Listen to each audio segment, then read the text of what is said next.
有唔少老友咧，趁住呢個黃金週乘機，哎呀8日長假唞翻啖氣，休息下，調整下自己。不過有啲老友咧，佢哋就忙親死㗎啦。仲要唔係為名，更加唔係為利，為咩咁忙呢？今日我哋整個新聞中心最敦厚老實、最抵諗、最純良，兼仲未有拖拍嘅東東哥咧，就專登揀呢個節假日去體驗咗一個絕對不一樣嘅假日。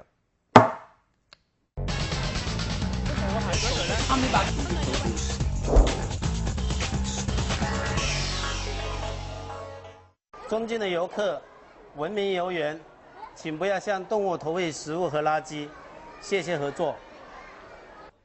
原來佢叫老莫，本職係個駕校教練，但係呢個假期佢就係廣州動物園嘅一名志願者。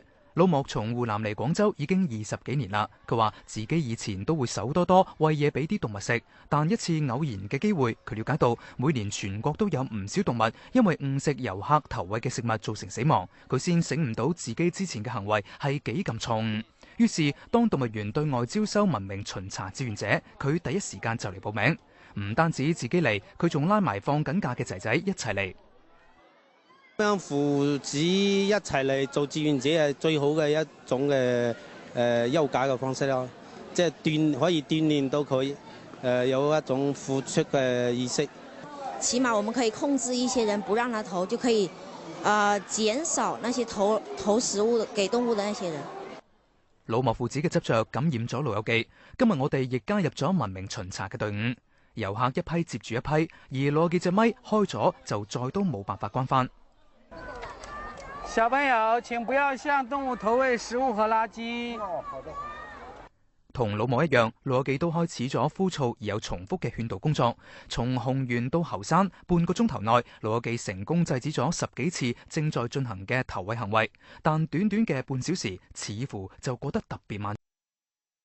啱啱咧呢份工咧，我試咗成半粒鐘，講嘢咧講咗100幾次，咁而家講到喉都乾埋，出咗成身汗。呢份工咧睇起嚟好似好易做，但係做起嚟咧真係唔輕鬆噶。而好似老莫咁嘅小分隊，每日就要喺動物園來來回回巡查8個鐘。攰啊，夜晚就好好瞓啦。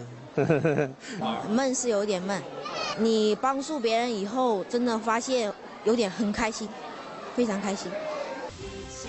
你話1、2日志願者咁嘅提醒，就可以令到大家做得到，可能好難，有啲難度啦，要慢慢嚟咯。我哋只能夠做出自己微小嘅貢獻。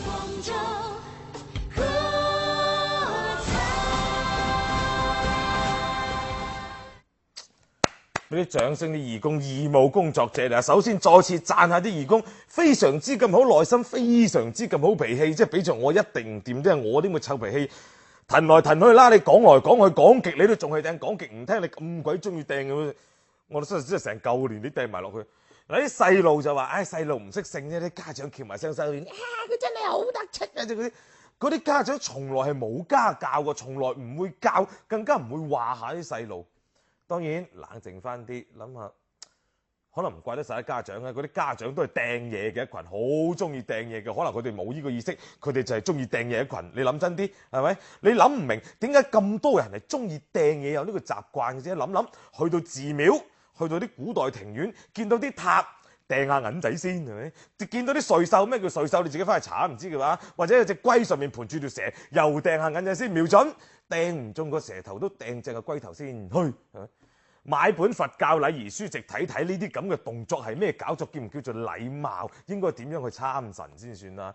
如果嗰隻咁嘅瑞獸佢真係有靈性嘅，喂你諗啦，人哋好地地個洞喺度嘅啫，又冇得罪你，你嘢都揾啲銀仔係咁掟佢，仲要瞄準個頭兜佬嚟，俾着你係佢，你見到條友咁樣掟你會點？